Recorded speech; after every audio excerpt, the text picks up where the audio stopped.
People always ask how I balance my family life with 400 shows a year. I'm just doing what I love with the people I love. It's my magic life.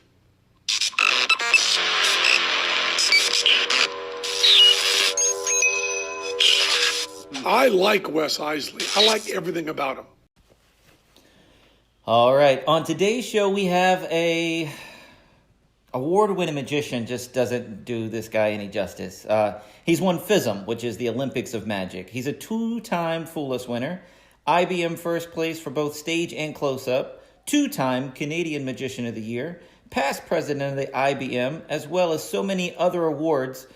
We only have an hour podcast, so we don't have time to get into them all. So, everybody, I'd rather have talked to him than about him. So, everybody, it's Shawn Farquhar. What's up, buddy? Hey, I'm awake. Yeah. Day in paradise, and you? All right. Hey, it's quarantine, man. Nothing else going on. I'm so happy to talk to you today.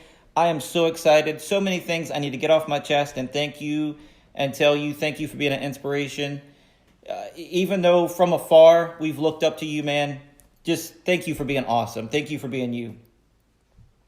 You're most welcome. I follow you too. I read all your newsletters and keep up with what's going on Facebook. It's very cool how you're incorporating your entire family into your magic. It's awesome. Dude, oh, wow. That means the world to me. I'm getting goosebumps. Thank you, Shawn. For those of you that don't know, Shawn traveled the world for 25 years on cruise ships. And we first met Shawn back in like 2008, and he was doing his bread and butter tour lecture. And he talked about having his daughter on the cruise ships with him, and he was homeschooling his daughter on the cruise ships, and that's how they made it work. And then when we had a kid, we were like, we don't know anybody else that does magic full-time on the road, raising a family. Mm-hmm. Who do we know? Shawn. If Shawn can do it, we can do it. Not that that's saying it's easy. It's just we had someone to look up to that it had been done before. There was somebody that had done it before. There was proof it could be done. It wasn't impossible. Yeah.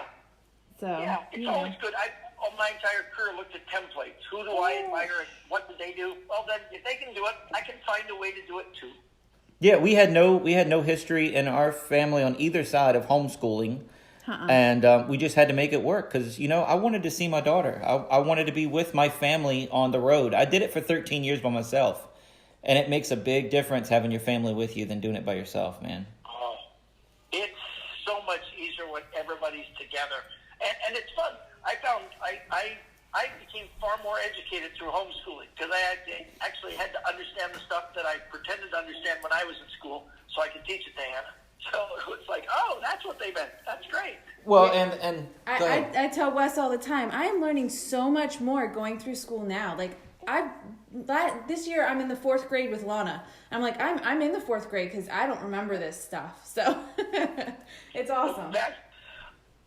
I laugh because we learned all these, childhood rhymes and things like Ring Around the Rosie and stuff like that. They mean nothing. So when Hannah was small, I made up all of the poems.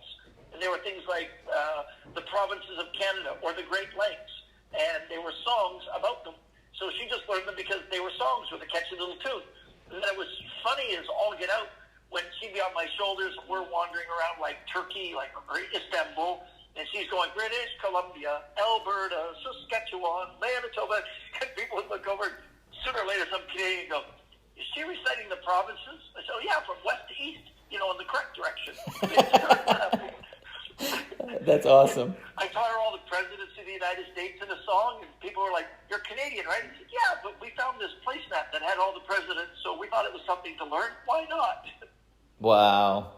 Well, Ring Around the Rosie isn't about nothing. Do you know what that's about? Yeah, it's about the plague. Yeah. Isn't that morbid? It's awful. Why would we teach a kid a song about the plague? I have no idea, but there's so many more. Anyway, dude, so we've looked up to you. We brought our kid on the road. We started homeschooling. We looked up to you.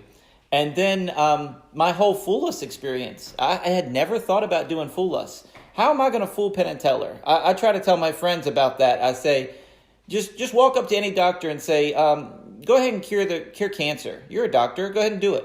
I mean, that's the way I look at it with Penn and Teller, because how do I know what knowledge you know and they know, and you went to school, they went to school? I don't know what they've known. All I can do is read something in a book, put a couple principles together, and try to fool them. That's all I can do. But how do I know what they know? So that's where it's so crazy. It's so hard to figure out what they know or not know. But you had put out a thing that said, hey, look, they're looking for people to come up in the next season. Here's their email address. Just send them a video, and they're looking for applicants. And it just hit me. Shawn Farquhar said, Wes, here it is. And it was like you handed it to me personally. And I'd never thought about being on the show. And I was like, well, I have a tape. I have something that I created. I've been doing it since 2012. Sure. And I got accepted right away, and I won. And Shawn, I was bursting at the seams because, you have to sit on that trophy for 6 months before it gets to air. And I wanted to tell you so bad and thank you and hug you and get you a bottle of champagne. Man, I owe you. Thank you. Yeah, but that's... totally cool. I was like a kid. So much pride seeing you win. I helped, I think, 11 people in the past who've won. 3 of them had great stories. They said, when I won, I hugged Teller and said, Shawn says hi. I thought it was really fun. I never went on the show to fool them. I went on there to, celebrate my magic and to get great exposure. The fooling is just a bonus because, like you say, you have no idea what's going to, what they know about things. My book test, I'd already been teaching magicians it for 2 years, so I had to come up with a completely different method because I figured out Teller probably knew that method, or Penn. And then when I fooled them and they asked me, I told them how the method worked. They thought it was fun.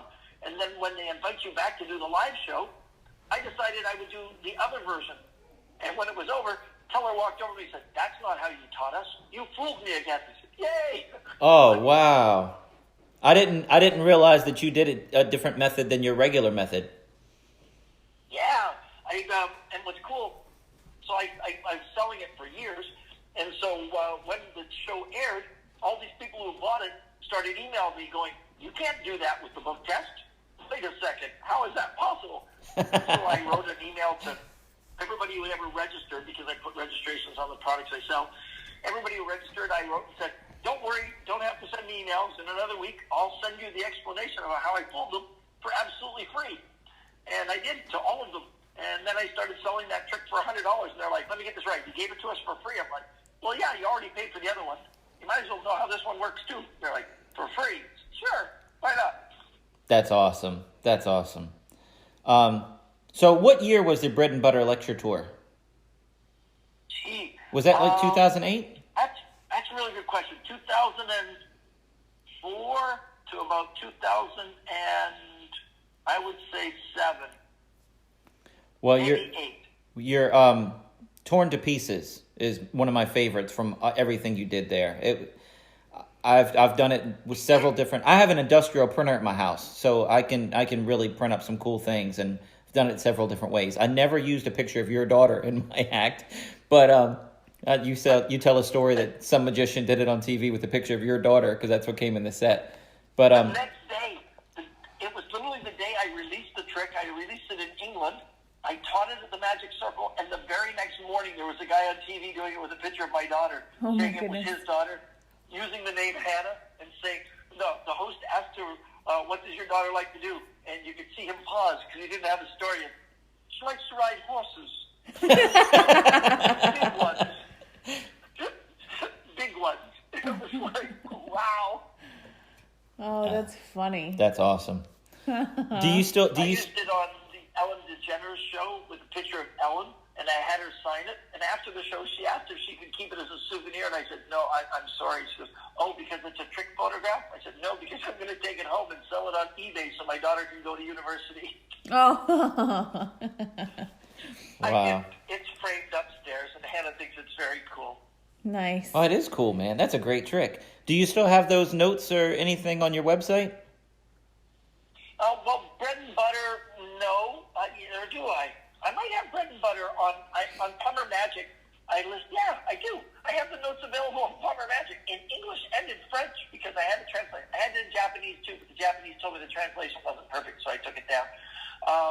But yeah, I have that one. Those original notes. They don't include Torn to Pieces. It has everything else in it, but not because Torn to Pieces just came out when Bread and Butter had been published. Okay. But it's got all sorts of other stuff.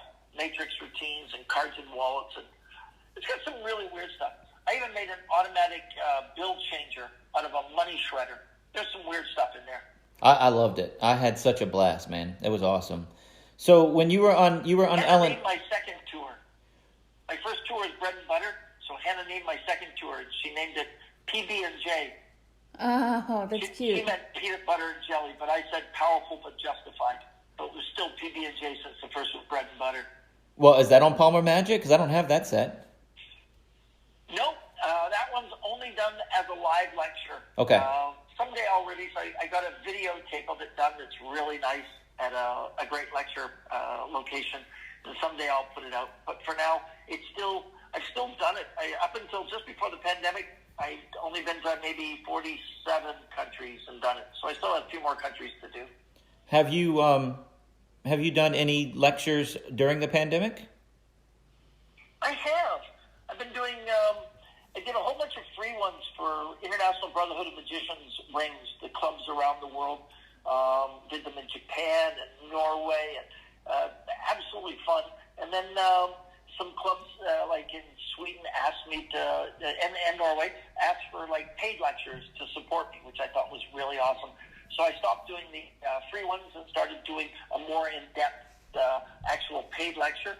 And then about 4 months ago, I started a new thing called Sessions with Shawn, and it's all my unpublished things. I only allowed 20 people. It's only $20, and they've been running 4, sometimes 5 hours long. And I literally want to make sure all 20 people can do the material when they leave. And I'm teaching things that are like on my viral videos, like coin and bottle or lock and bottle, and my vanishing bottles trick. I've got a series on YouTube. I think it's 14 or 15 videos where I vanish bottles. And so I taught it all. Wow. Stuff that's never been seen, torn and restored cards where they do weird things. A bunch of stuff that I created new magic tricks just while in quarantine and for the Zoom world. And I thought, let's share them. How do I get it out there? Well, I'll create my own session with Shawn, spend an afternoon with me as I ramble on, and you can learn some magic. So, yeah, it's been fun. So is that like a weekly show, or is that a monthly show? How does that work? It's about once a month I do one, and 1 month I did 2 on the same day just because of time zones. But I was exhausted. It was almost 10 hours of talking. Yeah. And I like to talk, but 10 hours is really long. Well, and it's not talk like this. It's being on talking, which is totally different. Oh yeah. It's not a friendly chat. It's me making sure, and at the same time, while teaching, looking at 20 screens to make sure everybody's doing it correctly, and then the ones who aren't, bringing them up, watching a little bit closer, then correcting it, and trying to explain how to correct it while looking at it. It's just straight on your brain because you're like, no, your left hand. And some people get a little confused. I'm like, yeah, we're on one hand. We'll just say the ring hand, okay, and work it out. So, yeah, it's challenging but really rewarding. That basically within days afterwards, I saw magicians who have corporate shows doing my magic on their screens and getting huge response. And nothing makes you prouder than to see that your stuff is being used and used well. That's awesome. Yeah, doing it right. That makes a big difference. How many times were you on Ellen? Was it twice? Nope, once in 2 segments. It was originally supposed to be 1 segment. Okay, that's what it was. Ellen decided I should do more, and they didn't have anything prepared. It was all in my dressing room, but their floor manager, Joe, talked to this lady, Mary, and they ran up and grabbed the stuff. And during the break, Ellen went out and danced with Hannah and Lori, and then sat down and said, "You got more stuff?" I said, "I do now. Let's do more." And they invited me back twice more, and both times I had to decline because I had contracts. And they always gave me short notice. And after 2, they just stopped calling me. I think the producer that worked for Ellen that I was working with, she moved on to a show that Maury Povich had, because she phoned me for a Maury Povich thing, and I was like, "Oh, I thought you were." No, I left there, moved on to this other show, and I was like, "Oh, that's a shame." But I learned my lesson that if you don't say yes every time, there is a time when they just get bored of asking you, and then they're done. I had the same thing. I had a gentleman. It was a Friday afternoon. I was in a meeting about producing a magic convention, and my phone rang, and I looked down, and I said, "I'm sorry, I have to take this call. I don't recognize the number. That looks like it's America."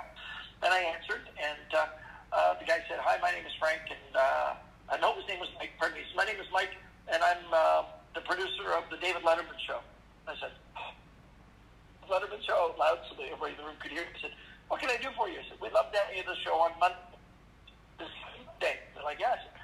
I'm in a meeting right now. Can I call you back in 10 minutes? I'm just going to leave this meeting and go find my calendar and let you know. So I left the meeting, and when I looked at my calendar, I had an obligation. Oh. It was a really simple obligation. I was doing a school field trip for my daughter, but I had signed up to rent the vehicle that was going, and I had to be in the vehicle for the insurance, and if I didn't go, then the field trip was canceled. So I sneakily said to the producer, I said, unfortunately, Monday's busy, but the rest of the week is free. And it was a week of magic they were doing. I said, could I be on the Tuesday, Wednesday, Thursday, or Friday? I can accommodate you on any. I can even leave at like 4 in the afternoon on Monday and fly to New York, so I'd be there early in the morning on the Tuesday. He said, no, Monday or nothing. He says, talk to your client and see if you can get out of it. And I was like, okay. I don't think they're going to let me get out of it. He said, well, then give me their number, and I'll phone them, and I'll get you out of it. And I felt honesty was the best policy, so I came forward. I said, okay, let me explain what it really is. I said I had an obligation. It's not a contract with a client. I'm doing my daughter's field trip. And he started laughing and wouldn't stop laughing. And I was like, excuse me? He goes, you're joking, right? No. He goes, you're going to give up being on the David Letterman show so you take your kid on a field trip. And I said, yeah, because we promised that she would do this. And he said, right. I'll give you an hour to think about it, then get back to me. I went by. He said, did you think about it? I said, yeah, I think you're a jerk. Have a nice day. And hung up the phone. Wow. That's amazing. I'm sitting here looking at Natalie shaking my head. No, my kid can go on a different field trip. I would have to do that, Shawn. That's just wrong, though. I like what Shawn did. I gotta say. Hannah's first year in the school, she was just getting friends. We were new to our community. It would have been the first thing that I offered and then let them down. Hannah would have, been ostracized at school for the whole thing. To this day, she talks about that field trip and how great it was. And the David Letterman show doesn't pay money. It just, right. You get exposure, whatever. David Letterman doesn't like magicians. I watched the magician who was on instead of me, and he picked on him. It was not a good show. Yeah. And, I probably wouldn't have handled it as well, so I probably would have looked worse. And the great thing was, on the Saturday, the next day, a local agent phoned and said, hey, Shawn, are you doing anything on Monday? And I said, yeah, I'm doing a field trip for my kid. Why? He asked me. He said, in the evening time, would you like to work for this Norwegian mining company? They're doing a walk around in the Vancouver Aquarium. You do like a little bit of walk around, a 15-minute show. It'll pay like $2,000. And I was like, wow. Yes, okay. So I did it, and the host of the show said, because I told Darren, my agent, about the Letterman and turning it down. And so this host gets up and says, well, my friends, welcome to this mining, blah, blah, blah, blah. And he says, we have a performer who tonight turned down David Letterman to be with us. They hired me for 3 more shows. Awesome. I made a lot of money off the Norwegian people. My agent was very happy. My daughter was thrilled. I didn't have to fly to New York or look like a jerk on the David Letterman show. So all in all, I think it was a good move. You did great. I think so too. I think that's great. I think that's good. Family first. That's what it should be. And a great story of turning down David Letterman. How many people have turned down David Letterman? There you go. I know of one. Not many. You know one. Right. There you go. How many years were you on cruise ships total? So I went on my first cruise ship in 1984. So 94, 2004, 2014, 36 years. I didn't go on one this year. So 36 years on ships total. Wow. Now I've seen the old pictures. I've seen the old pictures of you and the mustache and you and your wife and everything. Did you ever have animals on your ships? Yeah. Did you have? I used to do an entire bird act. I had 7 doves, 3 parakeets, and a cockatoo, like umbrella cockatoo, all on the ship. Wow. I did a 8-minute bird act with all the doves appearing, disappearing, double dove productions. My 3 little white parakeets were named Larry, Moe, and Curly. Oh, and to the audience, it looked like there was 1 big parakeet. Right. I had 3 because it disappeared from one place. And it was funny because Curly hated me. Larry and Moe loved me, and Curly hated me. And so Curly's secret hiding place was just in my pant pocket. I had nice, big, baggy, old zoot suit type pants, and I would just put Curly in the pocket, and he would just sit in the dark. And when it came time to make him appear, I could put my hand in my pocket, and he would bite into my hand. So I didn't even have to hide him. He just hung on to the back of my hand because he bit into it. Oh, gosh. I could show my hand, the back of my hand, and then I just slowly close my hands, and then he'd crawl up and come out. And people were like, "How in the world did you hold that?" I didn't. He was pinching the crap out of my hands. Oh, gosh. See, that's the theme of this one. You're turning things around, Shawn. You're turning the bad things into positives. That thing biting you used it to your advantage, man. Why not? If it's something you'll do all the time, it was perfect. That's awesome. Our big cockatoo's name was Sydney. He was a rescue from animal shelter. My friend David Charvet and his wife at the time had rescued the bird, and he had all his feathers plucked off. And we brought him back from basically, that was a fun story too. So Sydney was in America, and we went down and picked him up from Oregon.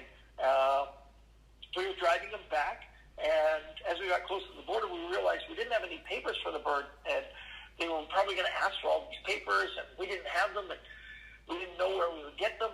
So we stood on the side of the road and made some phone calls back in the day from a payphone. It's a long time ago. And they were going, "Oh, yeah, it's going to take at least 6 weeks for processing." I said, "Oh, the bird won't last 6 weeks, sitting in some care home someplace, because he really needed love and attention, and because he was bare-skinned in spots." And it was like, I don't know what we're going to do.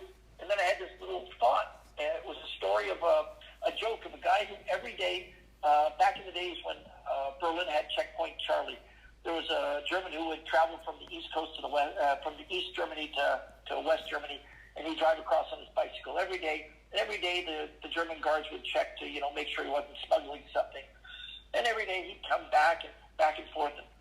And one day they said, "We know you're doing something sneaky, we just can't figure it out." And when he passed, he left a note saying he'd been smuggling the bicycle, not the stuff in the bicycles, but he was smuggling bicycles across the border. It was the last thing they looked at. And I thought, that's a good idea. So we bought a big fancy bird cage for my cockatoo, and we put it in the van, and then we put my cockatoo in the van. And when we got to the border guard said, "Anything to report?" I said, "Yeah, we just bought this really big fancy bird cage for my cockatoo." He goes, "He looks very happy in it. How much was the cage?" I said, "Oh, it's expensive, $700. "Well, you're going to have to pay duty on it." I said, "Okay." And I went in and I paid the duty. Then we came back out and drove across the border. Nobody asked anything about the cockatoo. Wow. They were worried about getting their money for their taxes. Wow. Shawn, that's awesome, man. Magic trick. Yeah. Magic trick. Wow. That's amazing. That's funny. Yeah. That's great. We lived with the birds in our cabin, and they took showers in the shower. Took them for flight tests every day. We had full reign of the theater. It was a big theater, seated 900 people. So they would go and do free flights and fly all around the theater, and I practiced every day with them. Yeah, it was pretty cool. So how was it? We've never done a cruise ship. And I've always been told that, the cast or crew will mess with your props. You don't want to leave them. You want to have them in your room, because if you take them, if you leave them there, it can be tampered with because somebody else wants to be in the show, or they'd rather be the magician, or they know a magician. They're trying to sabotage you. I've heard magicians keeping everything in their room, but you got yourself, your wife, your daughter, you got birds. I know you didn't keep all of your equipment in your room. Did you keep a majority of it in your room? How did that work? When I first started, because there was no space anywhere else, on the first ships, when I first started cruising, everything was kept in your room. So that was before Hannah was born. It was Lori, myself. We had bunk beds in the room, very romantic. Bunk beds and all our gear. And we had a rabbit at the start, too, before the cockatoo. So we had 8 doves and a rabbit in our room, and everything in the room. But you spend no time in your room. Your room is to go to bed. Right. And then you get up and you're in port, seeing the entire world. Getting up and going to a beach in the Bahamas the first day, and the next day in Grand Cayman, the day after that Aruba. So why would you be in your room? You go there to change, to get ready for the 5-star dinner. And then you go back to your room to go to sleep, wake up the next day and start your day again. So it wasn't a problem when we were in our 20s. And then by the time we were in our 30s, we pretty established cruise world. We had a bigger cabin with more space, so I didn't mind having stuff in the room. And then I settled in on one ship, the Norwegian Sky, and we were going to be there for a long time. We lived there for 5 years. Hannah basically learned to walk and talk on the ship. And I had full reign of that ship. By the time I was there more than the captain, I was doing 42 weeks a year. Yeah, about 42 weeks a year I lived on that ship.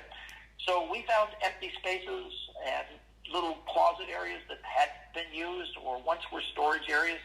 I secured the keys and I started moving my gear out of my cabin and into the spaces.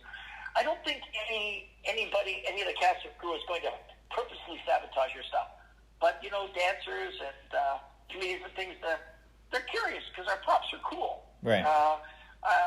I know the days when I saw them playing with the swords and, you know, looking at the box, trying to figure out how it worked, and poking at things like the blades of the blade box, going, well, they must contract it. They weren't meaning to do anything that was malicious, but they could screw them up. I found two passengers who snuck backstage to have a romantic liaison and were on top of my origami table. That wasn't nice. Oh, no. Had to sanitize the table. It was very special. It was like, you people have a cabin. Go back to your cabin. Yeah, it was very interesting. So there was, you know, I wouldn't leave my stuff out because backstage isn't as secure because there aren't locks to the doors. So young people who on the cruise could go wandering backstage and look at stuff. And our stuff is attractive, that people want to see it. They find it as a puzzle. But I locked my stuff up in different rooms all over the ship and then would collect it all up for show night. We cheated lots of things. Like when Hannah was maybe 4, probably 4, she wanted a princess bed. She saw a princess bed on a television commercial, and she just wanted, you know, the Cinderella bed. And we went and looked, and we found one in one of the Caribbean ports. It was expensive, and the cruise director said, you know, we can't bring furniture on. And I was like, oh, no, it's not furniture. It's a magic trick. He's like, what? Yeah, it's going to be a new magic trick. Oh. That's okay. I can bring all the magic. So I brought the bed on, and then I built a special magic trick out of it, and it became the Azra. Hannah used to lay on the bed, and I'd cover her with her bed sheet. She'd float into the air, 6 feet in the air, and disappear, reappear in the back of the island. She'd run forward. So once a week, we would take her bed from the bedroom and bring it on up to the theater, and we would do the Azra with it, and roll it on back to her cabin. Dude, that is awesome. Wow. Do you have footage of any of that? Yeah, the Azra footage is out on YouTube. Oh, I have to look it up. It's Steve Tyler's song, the I Don't Want to Close My Eyes, because I'll miss you, babe, and I don't want to miss a thing. Right. It's funny because it sounds like a romantic song, but when you listen to it, it was him singing to his daughter about, you know, he didn't want to go to sleep. He wanted to be there lying next to you while you slept. It was him talking about his daughter and how he didn't want to miss a moment when he was home from tour. So he sat there and watched her sleep. I thought, this is absolutely perfect for it. Wow. And, I designed it as a magician. You would love the clever working because, as you know, with the Azra illusion, the assistant does a lot of things. Well, you can't expect a 4-year-old to do a lot of things, so I had to make the entire Azra where it worked without her having to do anything. And I gave her a little Winnie the Pooh teddy bear, and she would lay down in the bed with a Winnie the Pooh teddy bear, cover her with the bed sheet. She'd float into the air, and when she was in the air, and the stage was bare except for her floating in the underneath, the teddy bear would fall like she let go of it by accident, and I would catch it. And then I'd pull the cloth, and she disappeared. And then she would run from the back of the theater straight up to me. Well, why did she run straight up from the back? Well, it wasn't just because of me. It was because I was holding the teddy bear. She was like, there's my teddy bear. She Wow. kept running up to get it. Dude, I'm going to look this up right after we get off this conversation. That is so awesome. Yeah, it was cool stuff. I made a toy box because when she first came on board, the cruise line said, oh, your family can come for a week. And I said, no, my family's coming to stay. And they're like, oh, well, no, you can have guests for like a week at a time, and they can come several times in a year. I said, well, they're not guests. They're the show. And they were like, what? I said, they're in the show. My wife gets in a box, gets stabbed with swords, sawed in half, you know, that sort of stuff. I said, and what does your kid do? I said, oh, she appears in the show. She does a card trick. She was 9 months old. They were like, she does a card trick. Oh, yeah, she does a card trick. I didn't have anything, but I knew I could do that. And when I was young, my father used to put me into a steamer trunk and make me appear. So I designed one that folded down, and made it all bright purple, and put a sticker in the bottom of Winnie the Pooh. That way I could say, here's my old Seaver trunk, and look, it's kind of sad, there's a little poo in the bottom. And then give a torch on there. Come on, that's funny. And of course, when I tipped it back, I said, oh, here's Pooh, and I reach in and take out the teddy bear, and then my little 9-month-old, I'd reach in and pull her out, go and say, oh, look, here's my first production. The audience would laugh really hard, and then my wife would walk out, and Lori would go, your first production? I said, well, I had a part in it. Wow, that's awesome, man. That is so cool. Yeah. The reason I was asking Pretty about funny. the room of your cabin, just spreading out with 3 people and then trying to teach homeschool. Did you just throw everything in a box and go out on the deck and teach homeschool that way, or did you do it Yeah. Okay. Absolutely. You didn't do it in your room. Nothing was in the cabin. Okay. The cabin was nap time, bedtime and nap time. And by the time Hannah was 4 and we were on the Norwegian Sky, our cabin was big. Remember I said when I left that ship, the captain had the crew line what they call the I-95, which is the main hallway, the secret highway for the ship. He had the crew line it, and they gave me a salute. And as I left, the captain lowered his hat and said, thank you for letting me be the captain of your ship. That's how cool it was. Wow. My cabin was probably 800 square feet, so like a small New York apartment.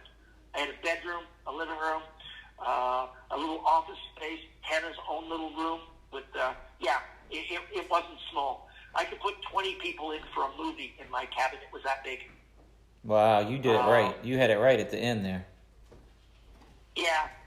And then when I went to Disney Cruise Lines after that, when Hannah decided she wanted to go to real school and have some, friendships that lasted longer than a week, she said, I'd like to see real school. And I was like, okay. So I stayed at home for a year. They both came in and said, you need to go out and perform. I was like, what? They said, you're really frustrated. Go out and do some shows. So I agreed to 1 week a month for Disney Cruise Lines. And my deal was my family could come whenever they want to.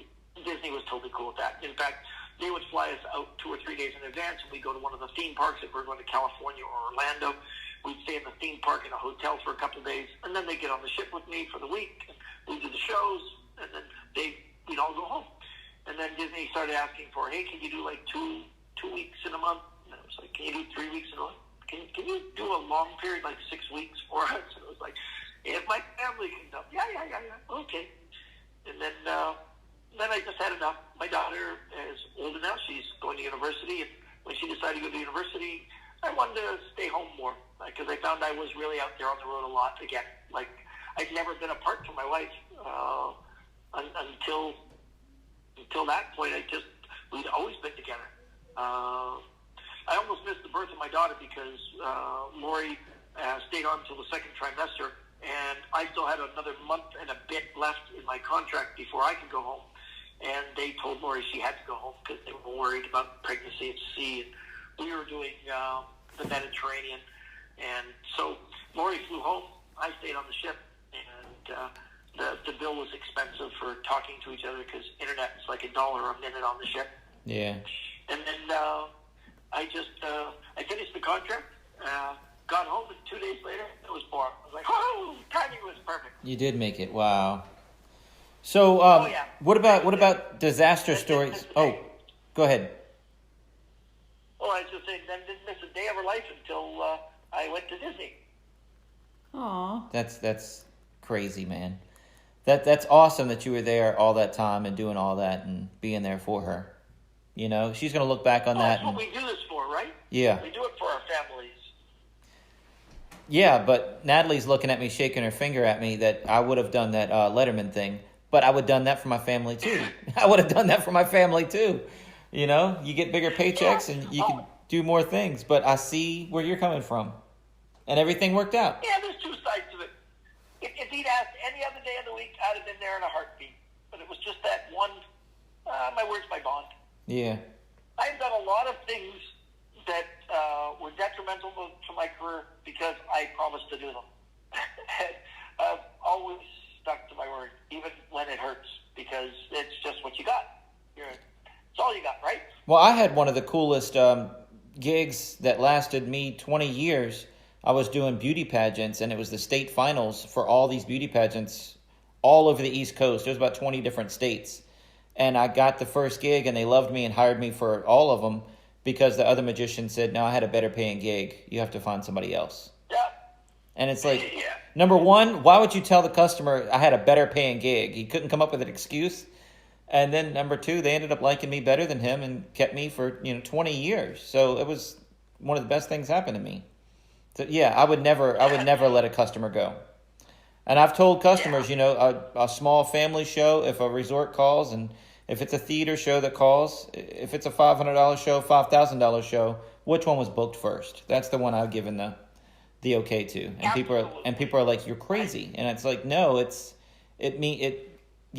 the people that you let down are going to talk about you way longer than forever. Yep.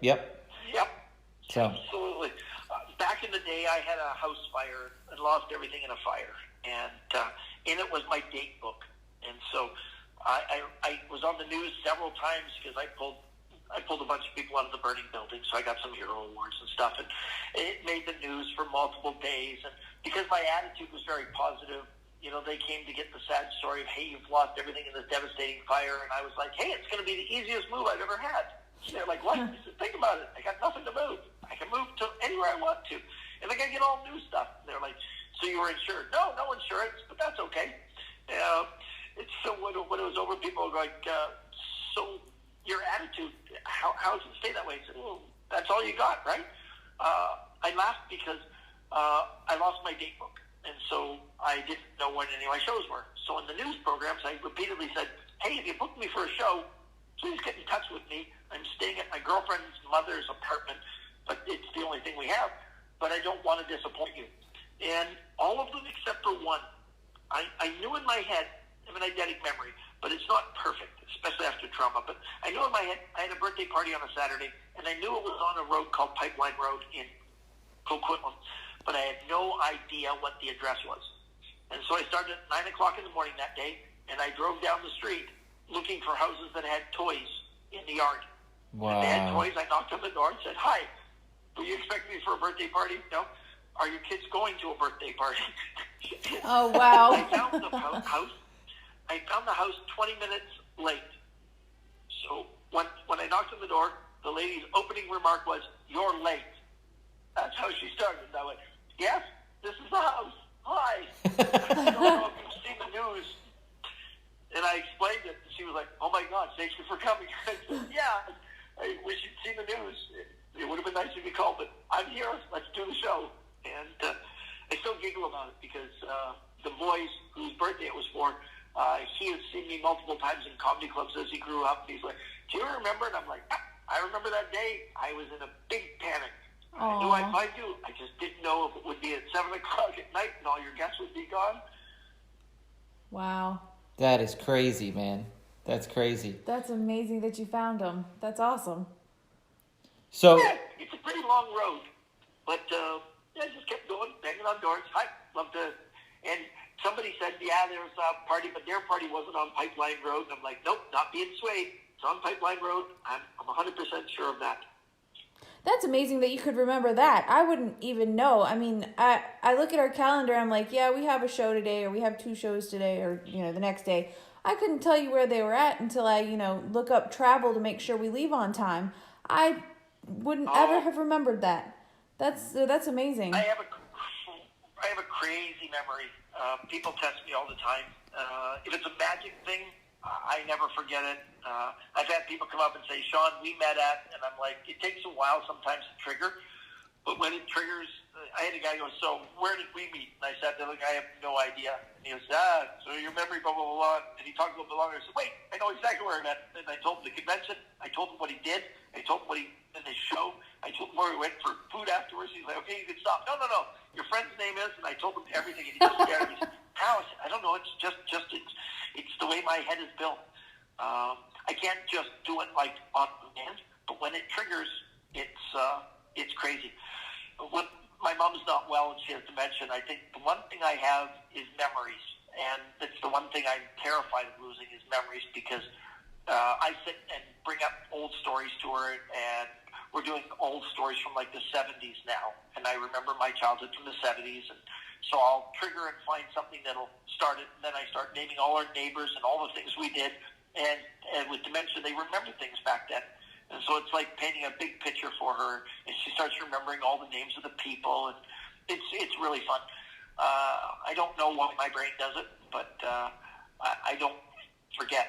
It's really weird. That's really neat. That's awesome. That's a neat thing to have. I wish I could remember My more. own little magic trick. Huh? My own little magic trick. Oh, your own little magic trick. Gotcha. Well, I when are you missed going to that. market that? I need it. Yeah, everybody like, years ago, I was on a cruise ship. It was the MS Sagafjord. So it would have been 1986. We were on a world cruise, and there was a gentleman on board by the name of Leo Kaplan, and he was a guest, but also did a talk, like an educational talk. And his talk was on memory dynamics, was the course he sold, and it was mnemonics and triggers and learning how to use your memory. And I took the course because I was fascinated by the guy. He opened by asking every person to stand up in the room and say their name and where they were from.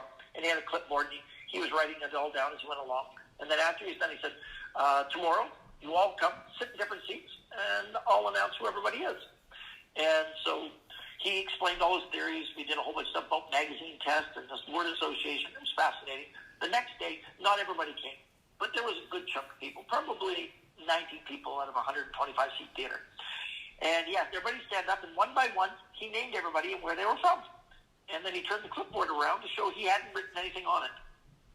Wow. And that's magic. And so I struck up a friendship with him. It was like a 90-day world cruise, and we hung out together. And he showed me all these tricks and techniques, and I couldn't use the tricks and techniques. But I realized as he was telling me all this, I was learning it, and then I wasn't forgetting it. And I was like, it just works. He says, your brain is a muscle. You have to work it all the time. If you depend on... When I was young, we could remember 25 phone numbers easily because it was a rotary phone and you dialed them. Mm-hmm. And now we don't know anybody's phone number because we just push a button in our phone, right? Right. That's because we're dumbing ourselves down. We're not improving. Smartphones are making us stupid. They've taken away all the things that you needed to remember. Our calendar's in there. Our phone numbers are in there. Memos, reminders. We're just making it so that we don't have to think. So when they say smartphone, it's actually the not smartphone.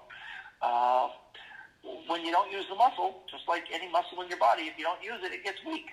If we use it all the time, it gets strong. Yeah, you're 100% right. I remember my childhood phone number and my cell phone number now. I mean, that's pretty much about, and my wife's cell phone number. That's all I know. Yeah. Yeah. Now, I'm old. My old phone number was 6148. That's it. That's the only numbers you had to dial. Oh, wow. Wow. Numbers. Wow, That's Shawn. how old I am. I don't want to ask what your social security number is. I found, it's 2. Okay.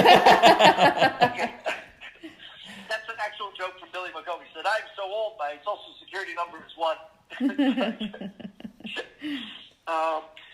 I found an old business card out in the garage the other day, and I had them printed without a phone number so I could type it in.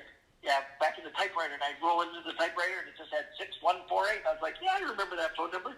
That was my big number. Wow. 4 old numbers to dial. Well, you told me... You had that cord on the phone. And it would be wrapped around you, and it'd be wrapped through the house, and you'd pull it, and you'd hit the end of your chain. Absolutely. You always needed something 2 inches further than the cord was. That's where the pen was. Absolutely. Yep. You'd have it up against your ear with the mouthpiece towards the unit so that you could reach out and grab with your leg to pull it close enough to your arm. Absolutely. And my kid would have no idea what we're talking about right now. No, she wouldn't. Or even what a rotary phone is. The touch tone is almost non-distinct now. It's like, everything is a digital display. But rotary phones, I've got 3 rotary phones at my Hidden Wonders I have a big storefront on my theater, and so I put a bunch of stuff. I just thought rotary phones is something that people will go, what is that? It's like, it's the way we used to dial. Yeah. It's an antique now. Well, tell me about Hidden Wonders. It's my dream. 30 years ago, I wanted a theater.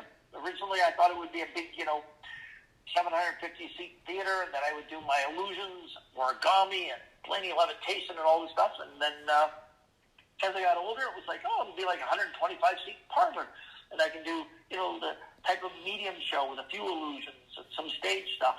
And then I just never got around to it because I was too busy touring, too busy working, and always on the road.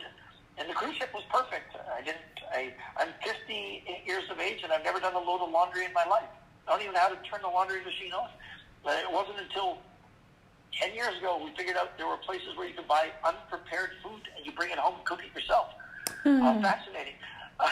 Grocery stores, as they call them. About I guess 10 years ago, I set my sight on something smaller, and I wanted something intimate. And as I turned more and more to close-up, I just looked for something that would be perfect. And finally, September last year, in 2019, I opened up a little pop-up shop theater. It was just a 30-seat, 3 rows, 10 people a row, close-up theater where I could do parlor-sized magic and up-close, really personal magic in a really beautiful environment. And my wife sewed the curtains. I painted the walls, built the risers, and designed everything in the place. And I didn't want it to look like a theater out front because we were in a really bad neighborhood, like a really, really bad neighborhood. So I put a fake storefront in that was like 4 feet deep that looked like a tailor shop. Because I figured no one will rob a tailor shop. No one would want to break in. And it was perfect.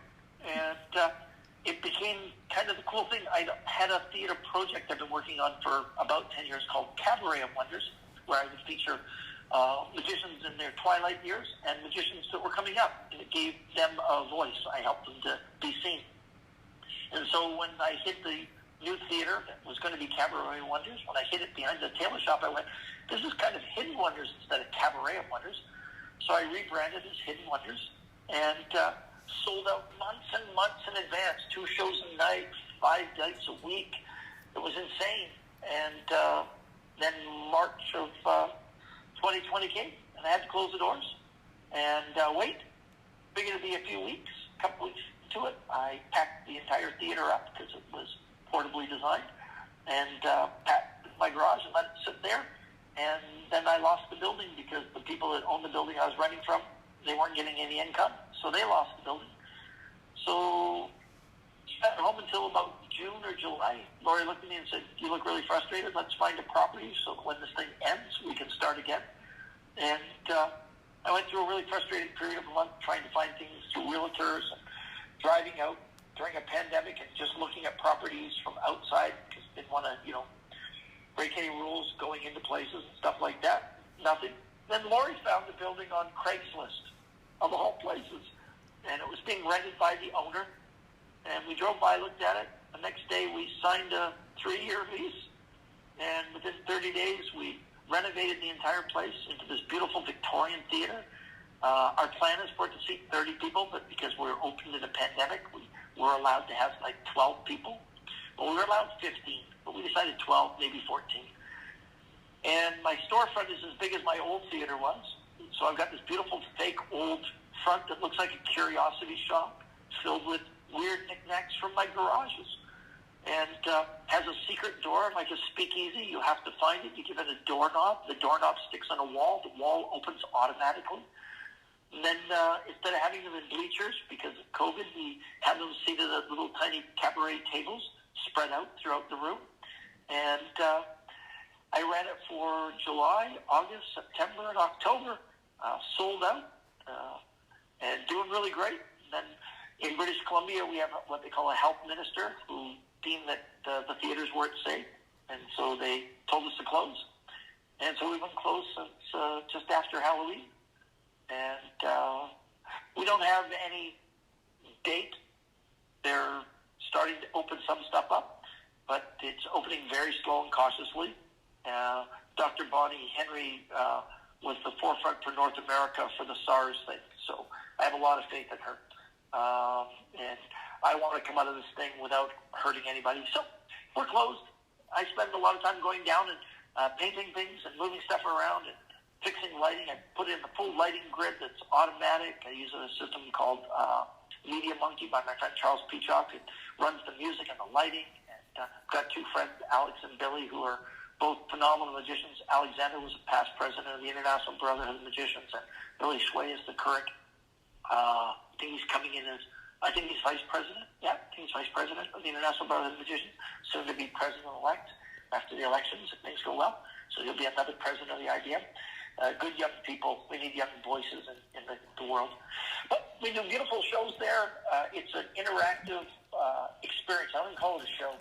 Hidden Wonders is a speakeasy magic experience.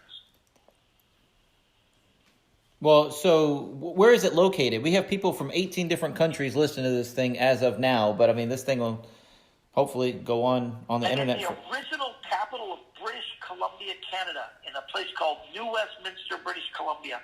And I'm on a back street off of the main street of the city. It's a wonderful, old, classical city. Almost all the businesses are bridal shops. The entire city, because of the style, slowly turned into bridal alley.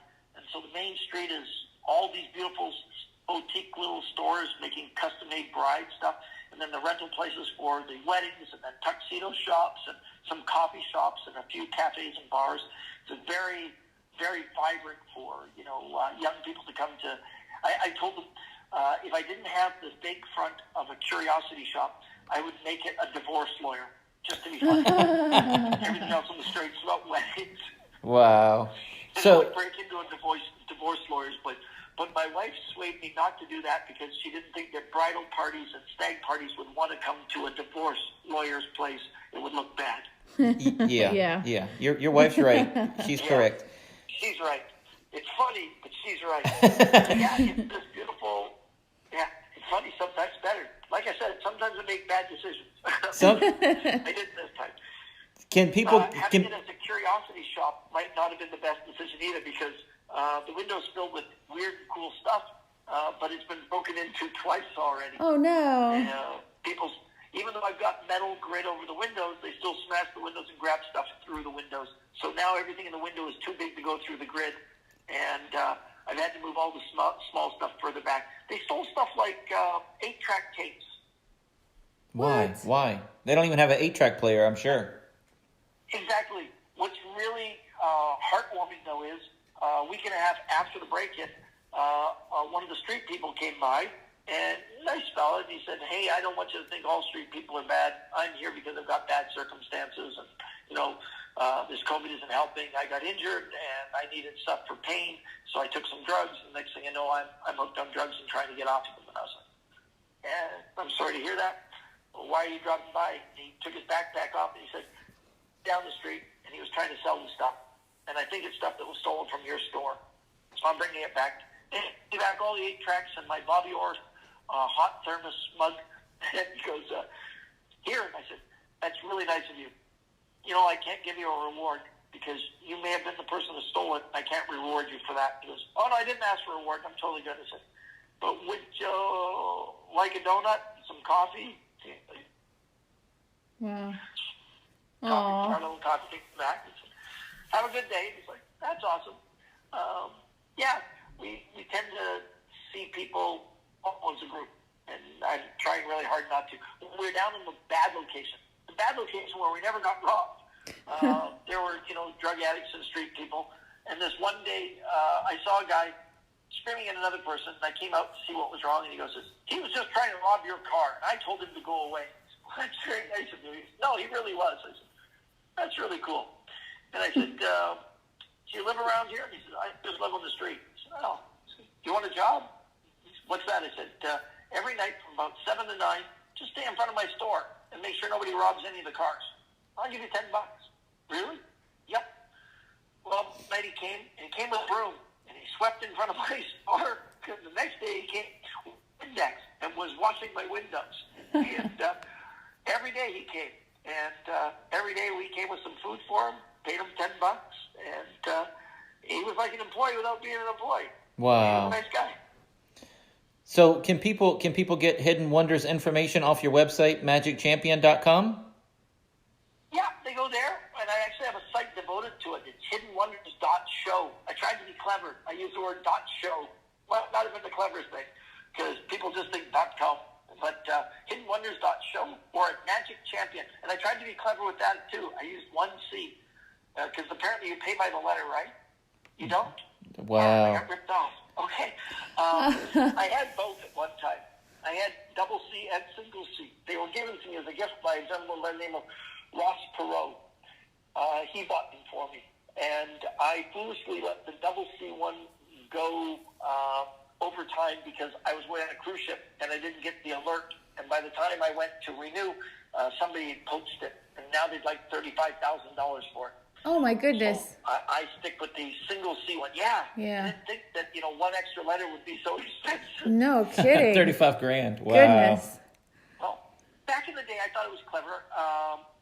He gave me the Magic Champion with 1C and the double C because he thought double C was better. But all my other stuff was branded Magic Comedy, which was 1C. I had magiccomedy.com, and I had Magic Cinema with 1C, and I had Magic Cruising with 1C. And so he thought Magic Champion. He gave it to me the day I won the International Brotherhood of Magicians competition for a close-up. I was in Orlando, Florida, and when I went to check messages at the hotel desk, the clerk said to me, "Are you Shawn Farquhar?" I said, "Yes." He said, "Oh, I have an envelope for you." I said, "Oh," he said, "but I'm not supposed to hand it to you. I have a question." I said, "What's that?" He said, "Did you win or lose?" I said, "I won." And he reached in the envelope and he pulled an envelope and said, "This is for you." And he took the rest of the envelope and put it in the trash. He said, "Oh," and when I opened it up, it was this wonderful letter from Ross Perot saying, "Hey, congratulations on winning the competition. I bought you a URL because I could never figure out how to spell Shawn or Farquhar." And it was Magic Champion. And I thought that was so cool. I've always wondered what the other envelope had. My guess is it was magicloser.com. Well, hey, Shawn, I got so much more to talk to you about. Are you good for time and everything where you are? Sure. Okay, we're gonna Pandemic. We're going to pause right now. We're going to record this, lock it in, and then we'll start a second part here real fast. Give me 2 seconds, Hey, Shawn. we've already done an hour. Yes, man. Yeah, man. Hold on 1 second. All right, sorry. So tell me about some disaster stories with the cruise industry. With 35 years of cruising, I know you got disaster stories about that. Tons of them. I can tell you I was in Hurricane Olga with 32-foot swales, and they basically canceled all entertainment for 2 days. And on the first day when it wasn't that rough, they asked us to do a show, and it was us and a couple named Bowen and Bowen. But their show ran a little short because she threw up on stage. Oh, no. And so then I had to do my show with the vomit on the stage. That was special. Oh, my. World Cruise in 1986. And as we were sitting in Fort Lauderdale waiting for all the stuff to be loaded on the ship, they had a mariachi band playing, people with margaritas and champagne, all having a festive time. We were looking out at the beautiful ship when I saw my case, which was like my sub-trunk and my zigzag and all the stuff from my bird act was all piled into this one case. We saw it, my costumes, everything. It was going up onto the ship, and then it hit the edge of the ship railing, and then it tipped, and my whole world went into the ocean. Oh, no. Disappeared. Lost everything. Had to build the entire show from scratch on board the ship while not telling the people on the ship that all my stuff was lost, because if I told them, they probably would have put me ashore in a port and hired somebody else. And it was like a 3-month contract to go around the world. And there was no way I was missed, because if I got kicked off the ship, that was 3 months without work and no props. It would be insane. But I built the show using the stuff that was on the ship. It all came together well. Got a standing ovation for an improv show. Since then, I've actually developed it so that I have a set list of tricks that I can do. I carry it in my phone so that, because it's happened twice since then, where props, my luggage hasn't shown up. Flown on to Disney Cruise Lines, none of my luggage has shown up, but they still expect you to, fill your 1-hour show spot in the Walt Disney Theater in front of 1,250 people and do the show twice. And I built an entire show out of basically nothing, stuff I can find around the ship. Wow. I've had tons of scary stories. I lost my first home to a flood, my second home to a fire, and the third one a car drove through the living room. Oh, my goodness. And you're still so upbeat. Wait, you talked over him. All on Friday the 13th? Yeah, I'm a trichodecaphobiac. I have an absolute fear of Friday the 13th. I guess you would. Although, my house is probably not the safest place since there's been a fire, a flood, and a car drove through the living room. Oh, You know, they say goodness. it's fire, flood, and pestilence, but it's actually fire, flood, and Toyota Camry. Good gosh. Oh my Although goodness. they may have named the Camry the pestilence originally. Wow, man. And you're still such a positive person. You know, that's amazing. Always. Wow. You know, there's always two ways to look at things. My dad used to say, try and fail, but don't fail to try. You know, stay positive, regret nothing, work hard to be humble. Every day, good day, but there's something good in every day. Even in the worst situation, there is some sort of silver lining. I have had the worst experiences of a lifetime and the best, and some on the same day. Wow. Well, that is amazing that you got through all that, and that's great. That's awesome. That's It's crazy. That just That's shows inspirational. That shows how strong you are as a person. That's great. Yeah, I was raised by two very strong people who, you know, my dad did magic. My father, my grandfather, my great-grandfather. So I'm like the fourth generation without a real job. My dad and mom had lots of hardships, but we never wanted for anything. I know when I wanted to be a drummer, you know, that's an expensive instrument. He couldn't pick up the recorder, you know. My dad played the guitar. Didn't want to play the guitar. There was one in the house. It was like, and he tried to sway me to the accordion because we had one of those for some reason. Or the harmonica. In the garage. In the garage. Oh, yeah. It's still out there. But I wanted to play the drums. And I remember my dad getting me, you know, a snare drum. And then after the snare drum came the bass drum. And then after the bass drum came the floor tom. And then the other tom-tom. And then the cymbal and the hi-hats. And he bought them one at a time from what he called used-a-bit shops, junk shops, curiosity shops. And so I had, you know, a blue snare drum and a red a tom-tom and a green bass drum. They were just from other kits. It was like, but I had a drum kit. I wanted a 10-speed. My dad basically put it together. He found broken parts of 10-speeds and he put them together. He didn't have a lot of money, but he had the ability to, he was a tinkerer and he could fix anything. Jack of all trades. That's so awesome. That's cool, man. Yeah, I think back all the stuff that my dad taught me. Like the other day I was buying a fridge for Hidden Wonders. And there were the one that has like a glass front and it's, you know, commercial grade. I saw one on Facebook Marketplace that was, you know, $250 instead of $1,500. And I was like, oh, okay, I'll get that one. And when we got there, it was broken. The guy said, we plugged it in to see if it would work, and it doesn't work. And I was like, oh, well, that's a shame. If you want it, $50. And I was like, well, we drove all the way here. Sure. So I took it for $50 and came home and spent that whole night taking it all apart, fiddling with the motor and looking at the wires and Googling and put it all together. It works absolutely perfectly fine, and I've got a fridge for Hidden Wonders for $50. Wow. And the entire time I was just channeling in my inner father. We still talk, you know, maybe gone, but we still talk. Yeah. I remember smiling up and saying, I got this. That's awesome. Golly, that's so cool.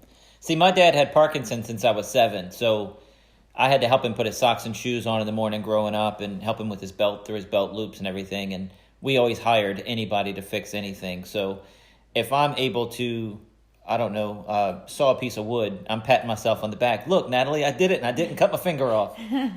So being able to repair stuff and do stuff like that, man, that's so awesome. Parkinson's is a horrible disease. Palmer Tilden, the company that I bought, Palmer Magic, he passed away from Parkinson's, and he all his money went to Parkinson research. And it's my father had rheumatoid arthritis, but not like you would imagine. When he passed, he was 92 pounds. He looked like somebody out of a concentration camp. Oh, goodness. His hands had been replaced with plastic knuckles. He had very little use of his hands, but he always loved to tinker. In fact, when he started getting really ill, started to feel sorry for himself. There's a point where no matter how strong a person you are, you're going to feel sorry for yourself. When he started realizing that he wasn't going to be able to use his hands, do magic, and do the things that he loved to do, and play guitar, the tinkering became more for him. And so I did things like purposely broke my radio. Aww. Like I had screwed the back and snapped the wire, and then went to my dad and said, my radio doesn't work. just so he would tinker with it and fix it. Go, I don't know how you did it, but a wire was broken in the inside. No way. Yeah, one of the solenoids will pull out. Oh, that transistor got twisted. You shouldn't be playing in the inside of it. Okay. It was my way of keeping him active. And yeah. And then he started teaching me. And when I was younger, he was mechanics. He was an auto mechanic by trade, by airframe mechanic for airplanes. So he loved to tinker with cars. But I never got to tinker with cars because he was too busy showing me how it worked instead of letting me try. So once he was too ill to work with the tools, then it was his turn to teach me everything. No, you got not that tight. I can tell you're putting too much pressure. Just a little bit looser. It was fun. And yeah, I seated all the valves to my van and rebuilt an entire motor with my dad's instructions while he sat on next to me because too heavy and stuff. Wow, I look inside of a hood and I'm like, I don't know. I'm lucky if I can check the oil. If I find the place to check the oil in a car I haven't seen before, I'm so proud of myself. That's totally different, Shawn. I was like that in the 80s. When I did my first tour into California, the engine started making this really like a drumming noise. And I phoned my dad and said, listen to this. And he goes, when was the last time you put oil in? I'm like, what? Yeah.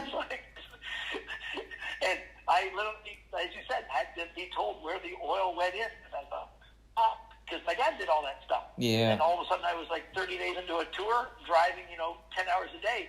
And it was like, oh, that's when I came home and Dad started teaching me how to do it.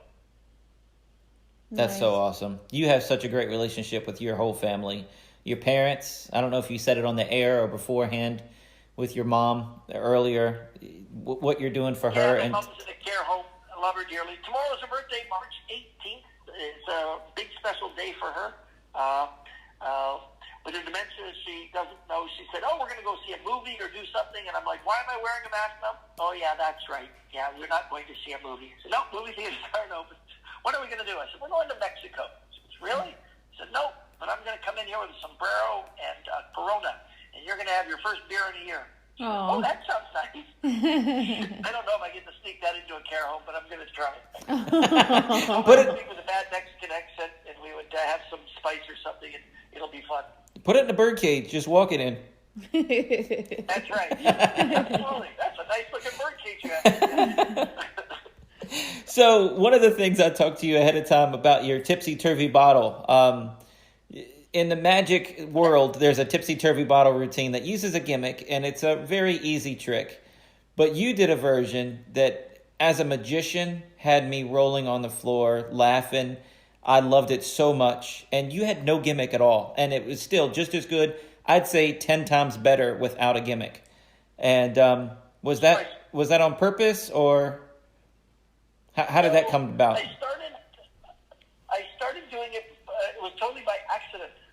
It was the year before Jumanji, the movie, came out. I was working on the movie Jumanji that was being filmed with Robin Williams, the original Jumanji, not the new one, but the original. I was working on the film.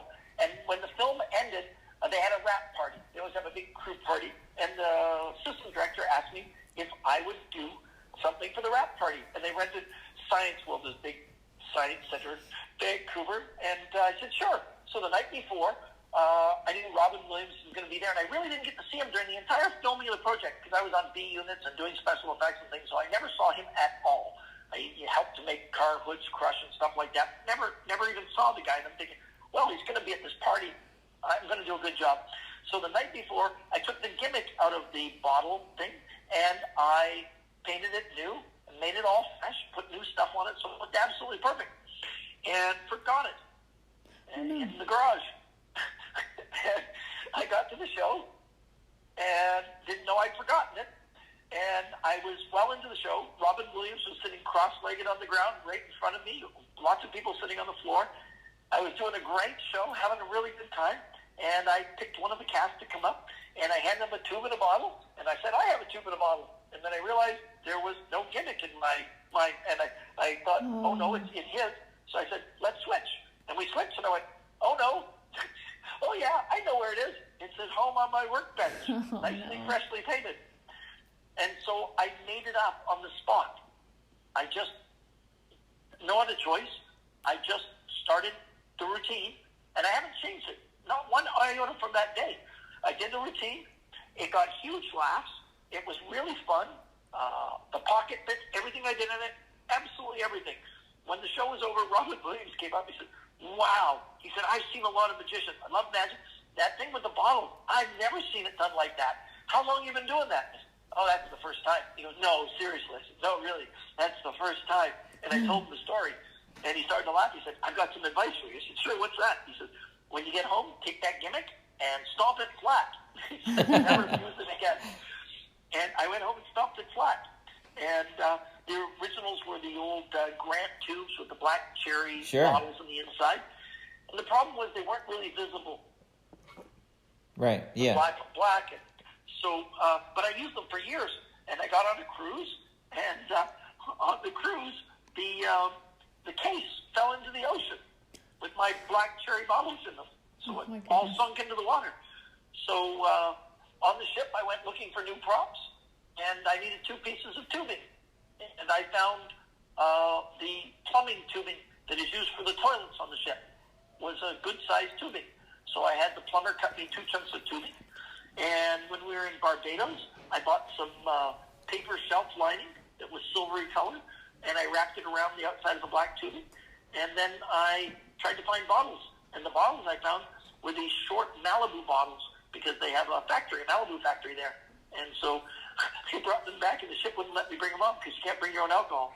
So I cracked them open and poured all the alcohol out onto the street, then screwed them back up. So I don't need alcohol, I just need the white bottles, because Malibu's a nice bright white bottle. And I started doing the routine with the 2 Malibu bottles and 2 pieces of plumbing tubing. And I've been using those 2 pieces of tubing forever. A couple of years ago, on a Disney cruise, one of the passengers dropped one of the bottles and it shattered. So I learned how to make molds and how to cast. And I cast the other bottle in white smooth-on plastic. I made a rubber mold of it, and then I made, so I've got dozens and dozens of fake white Malibu bottles, even had the label made, and I stick them on. So now I have these solid plastic lumps that look like bottles, which is really fun going through customs, because many times they will try to open them, and they'll crack the top, which has like one of those heat seals on the top. They'll crack open the heat seal and then go, "It's just a block." I'm like, "Yep, there's nothing in them. You could have seen that in the X-ray." Wow. But, that routine was totally mother of invention. So I didn't on that spot. Well, I know about the topsy-turvy bottle thing. I love it. It's fantastic. It's awesome. What is the behind the scenes with the Jumanji movie? You were working in special effects? Oh yeah, I've worked on tons and tons of movies. I worked on The X-Files, Highlander, Outer Limits, Poltergeist: The Legacy. More recent ones would include Flash, Arrow. What? How do I not know this? Tons of movies. Teenage Mutant Ninja Turtles: The Next Mutation. I think I've produced magic or been a special effects consultant or a hand double for probably 40 or 50 movies and television shows.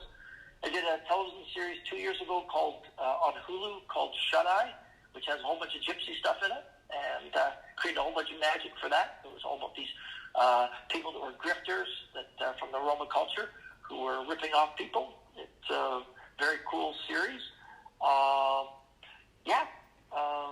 Done tons of that sort of stuff. If you ever saw the TV show The Highlander, where the guy takes the sword and chops people's heads off and then they float in the air, I was the guy that made them float in the air. Wow. TV shows like Jack's Place and the list is long. A movie called Cousins with Isabella Rossellini and Ted Danson. Oh, and there's a magic one. It's called Spooky House. And Spooky House starred Ben Kingsley and Mercedes Rules. It was just on TV a couple nights ago. Never heard of it. And I hired other magicians like my friend Gary and Dean Gunnarsson. Okay. Them to be assistants in the show. Wow. I'm going to have to go back and listen to this and just write it all down and try to watch them all. This is so awesome. Yeah. You can find most of the movies are listed on the MagicChampion.com site. I know people that have gone off and watched them just to watch them in order and find them all. My Teenage Mutant Ninja Turtle story is funny. I was really tired when I shared it for the first time because I planned to never tell anybody about that one. And I was on a podcast by Scott Wells, and I was super tired, and it popped up, and then he cried, and I was fun, and I told him that they had the Saban Brothers Major Motion Pictures, but then it became a television series, and the TV series was called Teenage Mutant Ninja Turtles: The Next Mutation, and you can find it on the internet on YouTube. They added another turtle. They had Raphael, and Leonardo, Donatello, and Michelangelo, and then they added a girl, and they named her Venus de Milo, and I was the girl turtle. Oh my gosh! And can I find this on YouTube? Sure, you can find it on YouTube. That's awesome, Shawn. That is so cool. I was a girl Ninja Turtle. That is awesome. So we're gonna wrap everything up, Shawn. Thank you so much for your time, man. We talked about your daughter. Your daughter's in college now. Your wife, is she retired, or is she helping you with the theater? Is she your assistant in the theater? Oh, she runs the theater. She's in charge of front of house and the bar, concessions, putting everything together, scheduling. Without her, I would be nothing. Lori basically is my rock. It's keeping me sane during these times. She doesn't get in the box. She doesn't get stabbed with swords or floating in the air, but she's still a solid part of Hidden Wonders. And, yeah. That's awesome.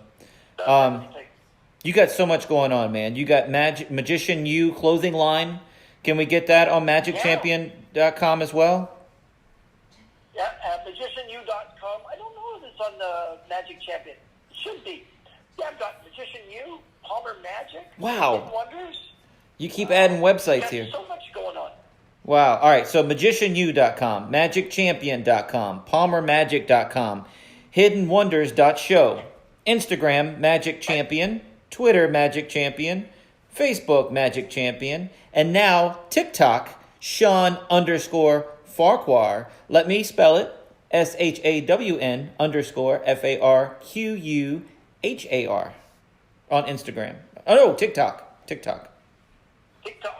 Yeah. Are you having fun on TikTok? Are you enjoying it? Followers. I'm not at 3,000 yet. Well, we'll get you there. We'll do everything we can. If I'm not following you, I'm gonna follow you now. I know I saw one of your videos, but that could have been on my For You page. But if I'm not following you, I will be right shortly. That would be awesome. Hey, dude, I can't thank you enough for everything you've done for me.